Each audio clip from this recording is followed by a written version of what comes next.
up in the 80s and 90s. You probably saw a couple of those.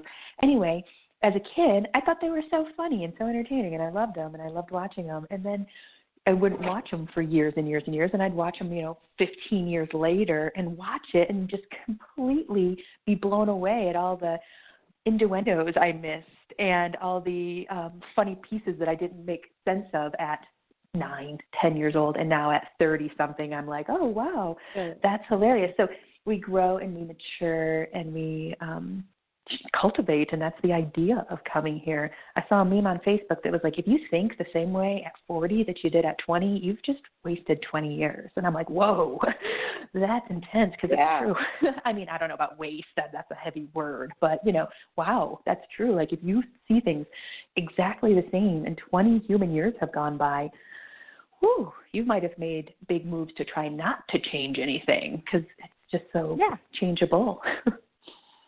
And I think that's a really good point, because there are lots of people here who just feel like they're stuck in this loop of daily life, right? Like they get up, they get dressed, they brush their teeth, they go to work, they come home, they raise kids, and it's a loop for them. Yep. And maybe they are the people that are like, I never read books, I never have time. I just go to Facebook and Instagram for the memes. And nothing against that if that's your reality temporarily. But if you're not actively seeking to learn and to enrich yourself you pick the way. I'm not going to judge which way it is. But, you're here for only a brief amount of time if you need to be absorbing information. Yes, it's kind of what we're here to do, even if that information has everything to do with farming or electricity or woodworking. Like Sarah said, no need to judge how you get that information and what genres and what have you, but we are here to learn and to cultivate. And again, you don't have to spend a bunch of money at college to do this. This is just life, and you move through it and you grow. And I grew up in the Midwest, where a lot of people are warehouse and factory workers. It brings in a lot of money. There's a lot of families who live off of that. It's very normal. But what I noticed is these people weren't culturally growing, and I had to get the heck out of Michigan at some point, but I would find myself going down to Chicago quite often just to get some flavor of culture. Come from a group of people who are just very happy with that basic existence, and I remember just wanting to come up out of my skin watching them do it. But again, that was my judgment of what they should be doing, and I grew out of that and said, hey, if that's your bag, go ahead. I'm going to be in Colorado doing my type of life, and of course got plenty of judgment for doing that too. But it's just important to basically find your way, find your happiness, find a passion. Again, it can change and then grow in that. It's the reason we come here, and to merge with other souls and to network and to find friends and people like us. And which is reminding me, Sarah, I saw your new post. Do you want to tell everyone about your new endeavor here, the healer? Oh, sure.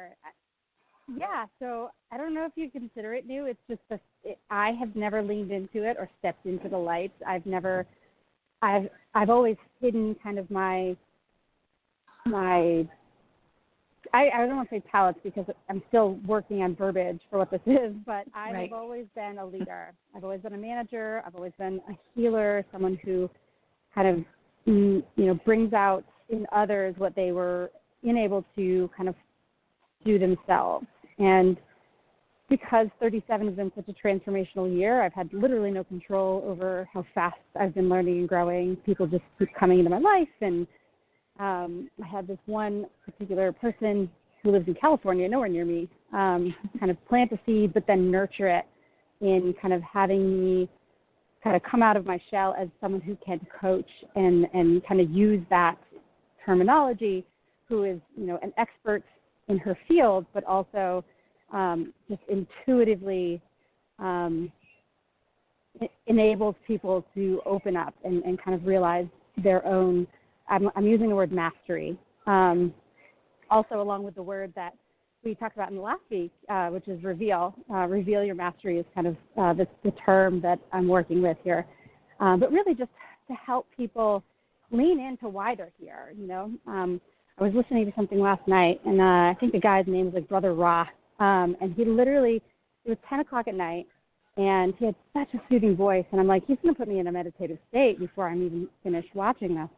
And he said something, he's like, something along the lines of remember who you are. He's like, we're all here for a reason. If you're a light worker, your job is to help the rest of you, the rest of us, find their way. And I was like, he's speaking to me. He's literally telling me to get off my ass and stop lollygagging and do the work I was put here for, and to remember who you are and why you're here. And so I was like, shit, like he really called me out on that. And so I did. Today I was basically just kind of stepped out in front of all my friends and family, and I was like, this is who I am. I'm here to kind of help others meander their way through life, but in a way that is towards what makes you truly happy. Because I feel like a lot of the human existence we've spent avoiding that thing that truly sparks joy, that thing that like you are here for, but you kind of push away and ignore because you have to pay the bills, or someone else says, you're not good at it, or whatever that is. And so, whether it's mindset or whatever those barriers are, that's what I'm supposed to do. How can people get a hold of you? Do you have an email that they can message you at in case they want to schedule with you? Yes, I have an insane amount of emails because in my attempt to dodge this bullet, I've been going around creating all sorts of micro communities. But the best way to reach me is just Sarah, SARAH, at SarahM as in MaryMurphy.com. Beautiful. So, get a hold of Sarah. Pretty easy. Get a session, get guided. Absolutely. And I'm so glad that, and when you say, someone across the country inspired me to bring this knowledge forward, and I was, you think I got a little piece from this and a little piece from that, that's so much the spiritual path. You see some people, you get into a community, and you find that it's a huge community. And with the internet, you can connect with people all the way across the country, even in a pandemic, and be inspired and start to, I like how Sarah said it, remember who you are. And that just gives me cold chills up and down my spine, because some of my practices are reading parallel and past lives. And I like to read those for people so that they can really start to remember who they are, because that isn't a past life. It's a parallel life. Time doesn't exist. It's a construct we use to play ball here in this physical realm. And they're parallel. They're happening right now. So it's very helpful to glance at some of those to get a handle on it. And one of my first times looking at both of these lovely ladies who I sit here with today's energy, I saw something that was familiar, something I see in myself, which is a revolutionary healer, teacher, pioneer, trailblazer energy. And those are the people I like to hang out with. And I didn't know I like to hang out with those people because I had to cultivate that personality in myself. I had to understand that at 23, I wasn't this. So we get to find each other and support each other and learn from each other, and then band together to do the good work. We all have our different little pieces. Mm-hmm. Right. And likewise, while we're pitching, Jennie, you were one of the guides to, I literally woke up the day before my 37th birthday, and I messaged you, and I'm like, I don't know what I'm doing, but I feel like I need to talk to you. And we'd probably never had a reading before. We did a past life reading, and it was mainly because I was like, I feel like there's something I've learned in a parallel life that I need to kind of get past whatever I've got going here. We had an amazing reading. So, Jennie, tell people how they can get a hold of you. You can get a hold of me a lot of different ways. I have a lot of micro communities. We have the same complex here. No, I tease.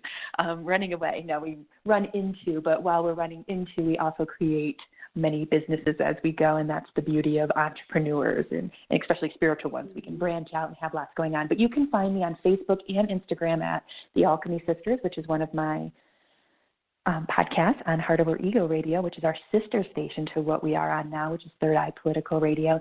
And you can email me at heartoverego@gmail.com. And you can find us on Facebook, this show, Downward Dogma. You can message there. And you can message me on Facebook if you want to be my friend on Facebook. I post all kinds of alarming things that may trigger or not. But enter at your own risk, Jennie McDaniel, my profile picture is my hand with some henna paint on it. But yeah, I do sessions, and I'll show you your past lives. We can go on a journey to them if you want, or we can stand back and I can read them to you. And often we cut cords and sew up, well, karmic rips. I'll call it troubles we've had, triggers we've had, traumas we've had. So it's very effective. And I also do hypnotherapy and energy work, and I'm a channel. So that's my story. Tasha, people have questions for you. How can they get a hold of you? buildlife33@gmail.com. Easy enough. Excellent. So yeah, ladies, anything you want to cover on freedom that we haven't gone over? We'll move into another topic if we've covered everything we want, but I just want to make sure we've done that. I'd just like to point out. Mm-hmm. Go ahead. Go ahead, Sarah. Yeah, no, I was just going to say, despite the fact that we like to take things spiritual and kind of almost like step back and be like, look, there's a snow globe here and there's like freedom on the inside. We are inside the snow globe when it comes down to it. And, you know, as much as I'm not a conspiracy theorist and I like to believe that constructs are for the good of the people as a whole, because I do truly believe that humans like to be led in general, we do need to know and be intimately aware of the people that hold the keys to freedom and their intentions. Mm-hmm. So I'm famous for saying I always operate, you know, with the assumption that everyone's working with the best of intentions. And I do. If I can read your energy, if I can stand next to you and I can, like, you know, whatever. I don't have that same policy towards people in power. And that goes for the CEOs of companies, that goes for lobbyists, that goes for, you know, our elected officials. We should come at them from the opposite. We should always be holding them accountable. They should be ready to be transparent because that is what they agreed to when they take positions that allow them to have control over the masses, and that is accountability. And what we as American people have done over the past probably 200 years since we fought for our freedom, is we've gotten super comfortable with being led. We have trusted that they would take our best interests at heart.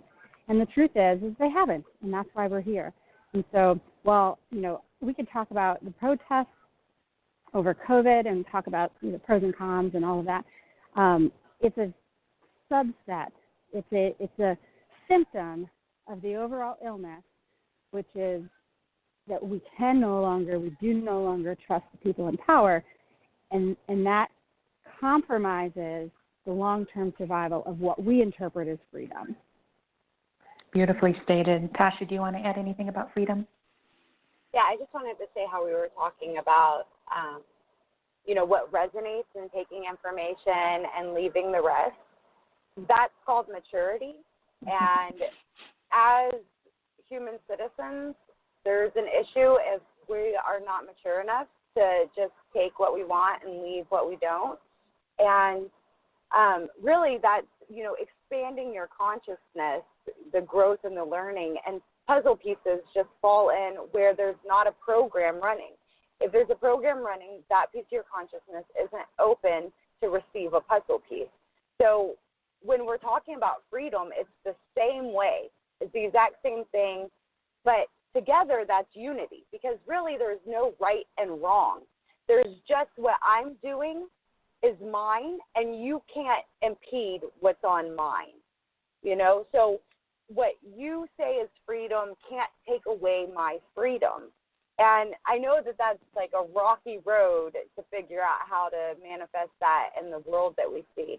But we really need to come together in unity about what we do agree on and what is common ground, and then work from common ground up and build. Because if we're constantly pointing the finger and saying, you know, well, I agree with this, but, you know, I don't agree with this other half, well, then we're bouncing the ball back and forth. Do agree on, and then build something around that. Beautiful. I love it.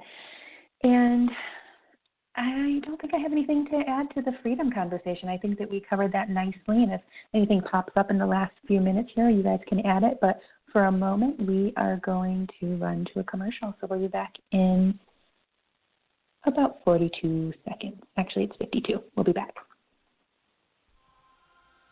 You're listening to Third Eye Political Radio, and we